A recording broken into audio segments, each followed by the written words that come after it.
Hello and welcome to How's That? This is the first edition in the playoff stage of IPL 2020.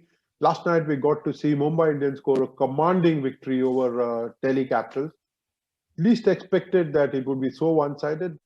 50 plus margin of victory was amazing, wasn't it, Vijay? Good morning to you and nice to have you here today.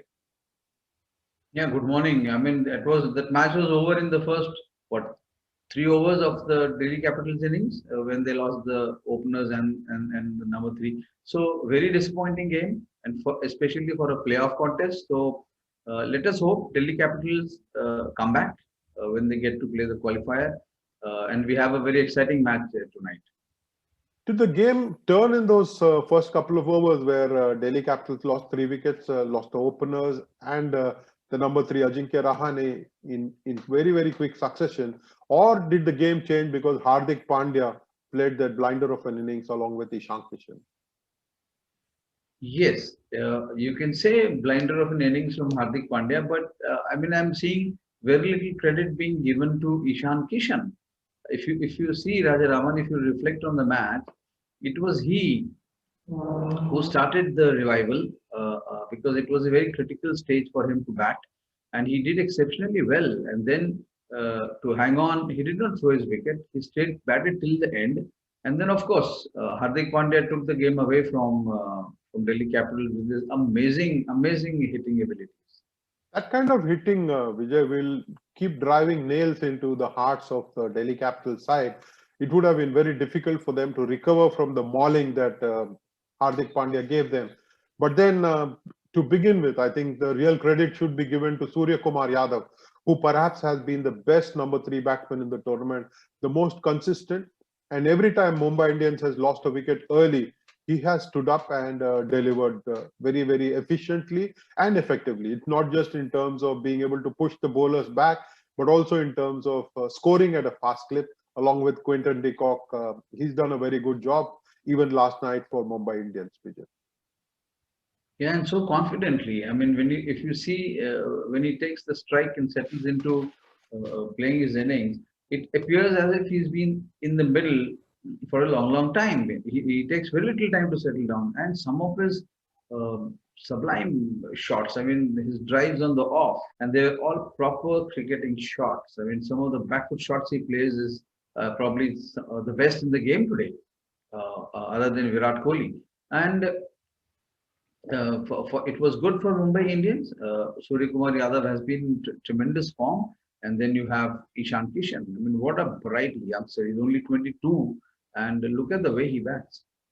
I think the kind of confidence that Mumbai Indians top order gives to the second half of the batting, especially with Pollard, Krunal Pandya, and Hardik Pandya to follow, I think the kind of confidence that the side gets is really awesome. And what happens is that everybody plays with freedom and puts up a big score. But that also brings me, Vijay, to this question whether Shreyas Iyer made this mistake of asking Mumbai Indians to bat first on winning the toss. He might have expected due, but they always say that in a big game, if you win the toss, you bat first and put the opponent under pressure. I think he had the due at the back of his mind, and it must have been a predetermined, pre-match decision that they would love to chase. So when you go in with that mindset, you have already made your plans, so it's very difficult to adjust. But please remember, till the time I think 12 overs, they were till 14 overs. I think the game went away only in the last 6 overs, so they were doing very well. It was just that Kishan and Pandya, they came and assaulted the bowlers with their all-round stroke play. I thought Delhi Capitals were doing exceptionally well. Yeah, primarily because Ashwin had bowled 4 very good overs and he kept a check, picked up wickets as well, and perhaps played a lone hand as far as bowling is concerned. You would have wanted the faster bowlers to execute better. Let us watch what Ricky Ponting has to say about the execution from the Delhi Capitals bowlers last night. Look, I think it was mainly the execution through our first few overs. The first over went for 15 or 16, so you're on the back foot pretty much straight away there. You're right, we did fight our way back into the game. We clawed our way back. From sort of 7 to 14 was sort of in our favour, and I think they were only about 120 at the time for 4, so we're sort of hoping for a 170 sort of total. Might have been sort of in the ballpark, but our execution in the last sort of 4 to 5 overs was miles off where it needed to be. We continually fed Hardik Pandya where he wants the ball. Even Ishan Kishan kept getting away from us, and he's played well against us in all the games we've played against MI so far in this season. So, we felt that we planned really well. Our meetings leading into the game were probably as clear and as concise as they have been right through the tournament, but under pressure today, our execution was miles off. Ponting has a very good point. I mean, as a master tactician, he's led Australia with such credit. Now, if you're fast bowlers, when it mattered, they did not bowl the length which should have they stuck to, and then Yorkers were missing, and they kept feeding both Ishan Kishan and Hardik Pandya on the strong scoring areas. So it was bound to boomerang, and they paid dearly. I mean, 57-run defeat was not the kind of difference the teams have. The kind of confidence with which Hardik Pandya strikes the ball, Vijay, you needed to be really accurate. And Ricky Ponting was right. They got the best possible combination to bowl in the death.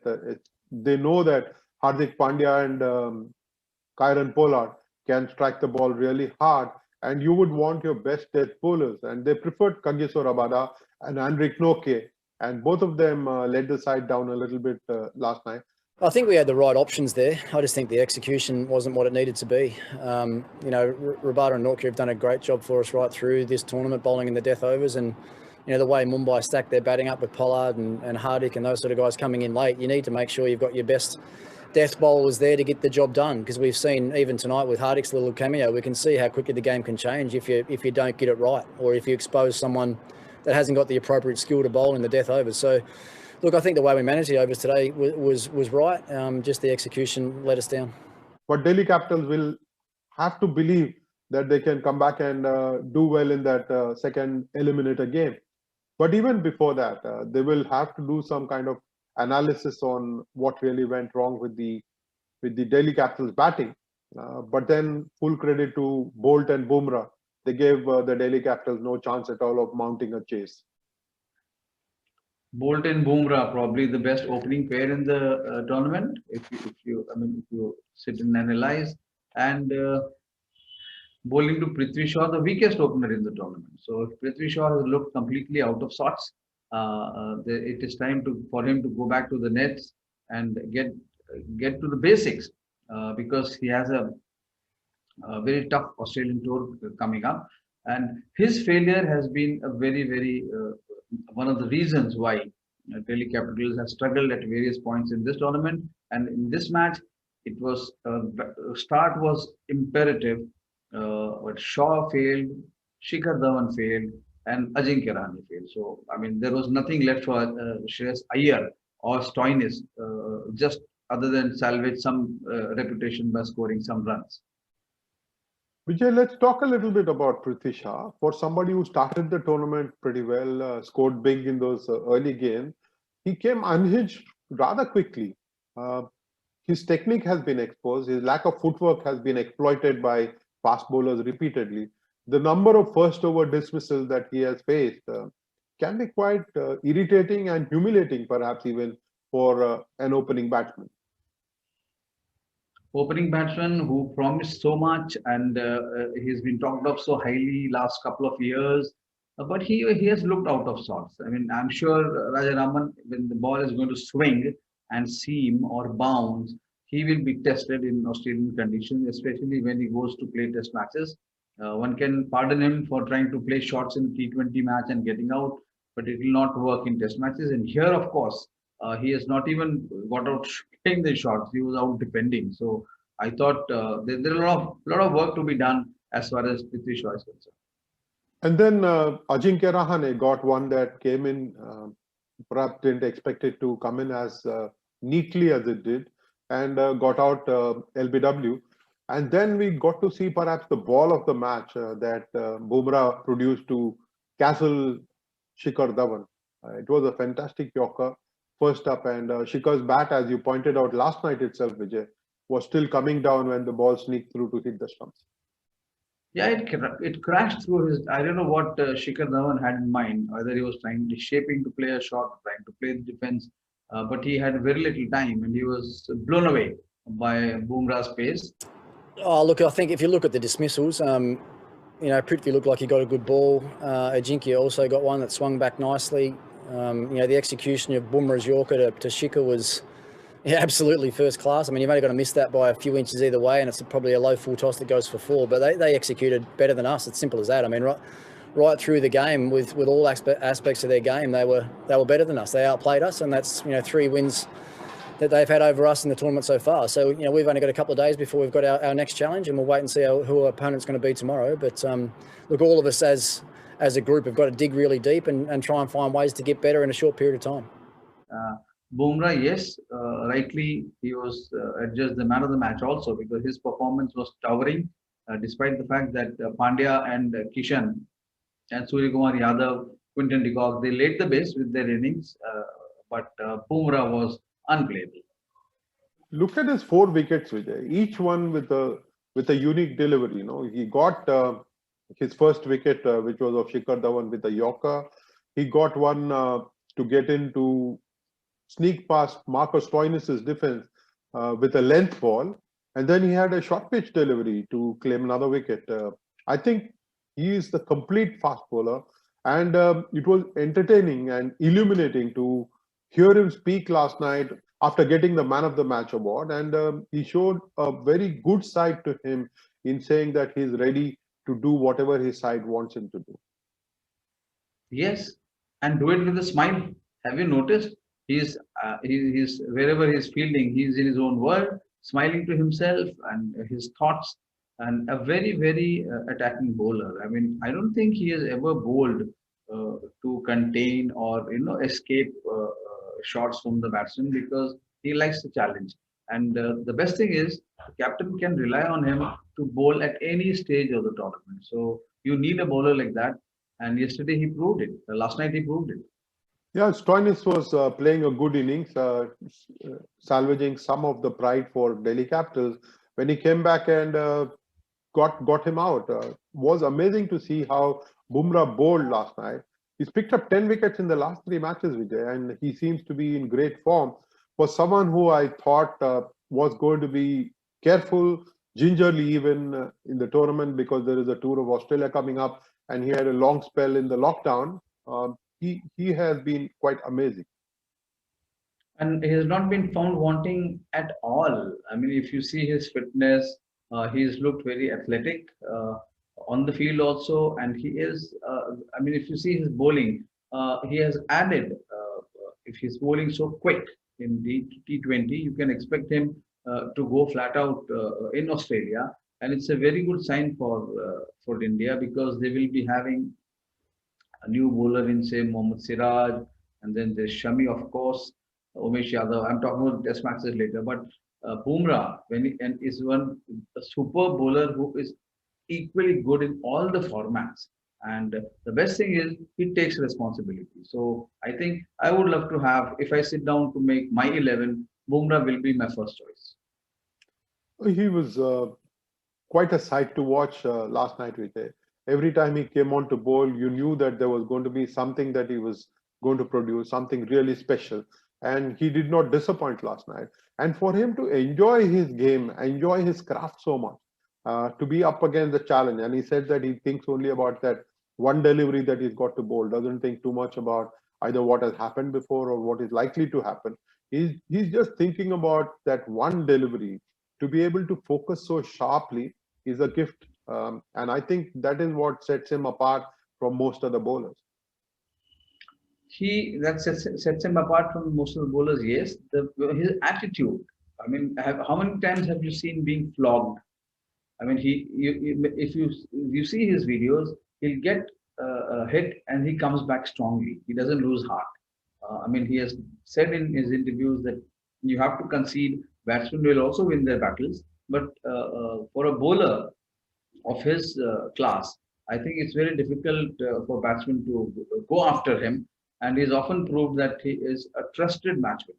I mean, if you ask me, in this tournament, he's been exceptionally good. We must also talk a little bit about Rohit Sharma, Vijay. He's continued to play. He's continued to lead the Mumbai Indians, perhaps wanting to prove a point that he is fit. There will be a lot of debate. There will be a lot of conversation around his decision to play the game. Um, did not contribute much, but we saw very little of Rohit Sharma. There was that attempt to open the innings, and then he fell quite quickly. And he took a very, very good catch at short cover. So that is perhaps a little contribution that we got to see from Rohit Sharma. I thought they played with 10.5 men Mumbai Indians, but eventually they did really well. Each of them who got the chance to perform did the job, whether it was Quinton de Kock or Surya Kumar Yadav or Hardik Pandya and Ishan Kishan with the bat, and then Boult and Bumrah with the ball. I think they were terrific last night as a unit. Yeah, they were all terrific. I mean, when you win, you all look very good. But Rohit Sharma was not very good. Whether he was fielding at short cover, whether he was leading, I mean, it became easy for him. It wasn't very difficult to lead Mumbai Indians last night. But I don't know what he's trying to prove by playing these games. My only worry is he should not aggravate his injury because he's such a fabulous batsman, and we will need him so much on the Australian tour. He may have fallen to Ashwin, but if he continues to play, you can expect him to explode in the final because he is a batsman of rare class and consistency with so much time to play the ball. So, but he has to guard against getting injured or aggravating his injury because he definitely is not at his best in terms of fitness. Let us watch Rohit Sharma speak about Mumbai Indians campaign last night. Was a treat to watch how they played the game. And of course, there will be a lot of pride in what he says. Let's watch what he has got to say. Delhi, they're a very good side. They've done really well through the tournament. So we definitely didn't expect it. It is going to be like that. But I mean, you got to give credit to our guys, the way they turned up today at the game, putting runs on the board and getting those early breakthroughs was so much important. And we know in the big games, runs on the board is always critical, no matter what the conditions are. You put runs on the board, there's always an additional pressure on the opposition to go and get that score.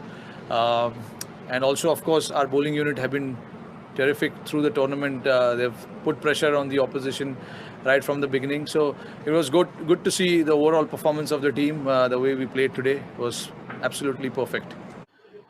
Yeah, look, with Dew coming in, you're not sure of what target is the safer target. We saw towards the end it became quite easy for the batters. So it's important, to get to that par score first, and then anything additional to that score will be bonus. And that's what we spoke about, getting somewhere between 175, 180 maybe, and we got 20 runs plus. So that was good to see. But again, there's no particular target that you want to get there because because with Dew coming in, you never know what's going to happen. So you want to make sure that you get to the par score first, and then if you're in good position, you have wickets in hand, you can get that additional 20-30 runs. The first of the eliminators comes up tonight, Vijay. Royal Challengers Bangalore against Sunrisers Hyderabad. Should be a good game. But it does look like Sunrisers Hyderabad, given the momentum that they have got, will hold the edge in this big game against Royal Challengers Bangalore. I think Sunrisers Hyderabad is a much underrated team, but to me it's a very dangerous team, given the fact that look at how it has come into this stage, winning the last three games. RCB has lost their last three games, so it's going to be a very interesting contest. How Virat Kohli is able to inspire his team, and how David Warner is going to take up the challenge and lead from the front. So that is what Warner has been doing, leading from the front. He's one captain who leads from the front. So I'm very keen to watch how Warner performs, and of course how Kohli responds. Talking of Virat Kohli, Vijay, here is a very interesting question that comes to us from Varada Dixit of the Northern Gang, Mumbai. Varada Dixit is a Maharashtra state badminton player, and it is good to see interest in the sport coming from across disciplines. So, being a RCB fan, I'm happy that they have somehow managed to qualify for the playoffs. But I have two questions. One, in spite of good solid starts, the middle order has not been able to score big and fast runs. How can they correct it? And what should be their best playing combination against SRH at Abu Dhabi? Second, how do you rate Virat Kohli's captaincy this season? Good question, Varda. Like always, Nostan Gang comes up with these very interesting questions. Rajaraman, I'll take the first one. She talks of the RCB middle order. It is as good as or as bad as it can be because RCB has a top-heavy batting lineup where somebody like Virat Kohli and if you see Padikkal has been doing well. I expect Finch to come back to this game. So it a lot depends on the first four batsmen and the middle order where you have Dubey to get going and Kohli, of course. I mean, he's been batting there in the middle order. So if Kohli gets going, there should be any alarms for the RCB. But I would like you to answer Raman whether he's been a good captain. Before that, Vijay, a very interesting piece that I got to read about how Kohli occupies the crease in the middle order but does not score fast enough. Scores at 108 runs per 100 balls that he plays in that middle overs. So Kohli might have to do some introspection, and if he's got to put no pressure on the middle order, which is virtually non-existent, he's got to take the responsibility himself and score at a faster clip while scoring a lot of runs as well. And not just AB de Villiers fans or fans of RCB, I think everyone will want AB de Villiers to score big tonight as well. Should be a good game. Virat Kohli's captaincy, Varda, I don't think there is too much to discuss because he has done what is expected of him. He's led the troops that he's got pretty well. He's handled his resources as well as he always has. And I don't think there is too much room for complaint as far as his captaincy is concerned. Yes, there is that one little thing that you want him to do as a leader, show more intent in scoring runs in the middle order and take the team forward. Very, very good questions, both of them. And I'm glad that these kind of questions come our way, Vijay. And make us think because, I sometimes fear these questions because they have to do a lot of homework and go back to, going through the reports to be ready for these questions, very interesting questions from Norths and Gang. I'll just add one more for Kohli's captaincy. See how beautifully he uses Yuzvendra Chahal.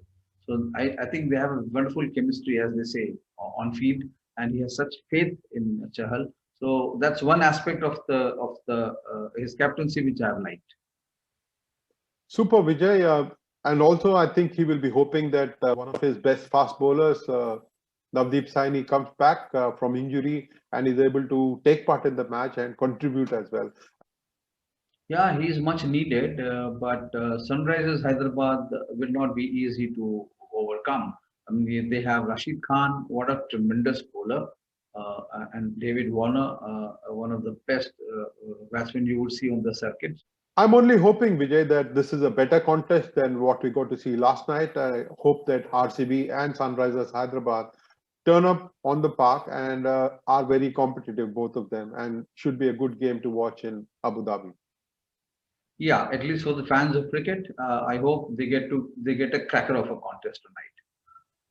On that note, Vijay, I will take leave of you. Thank you very much for your time. It has been very engaging.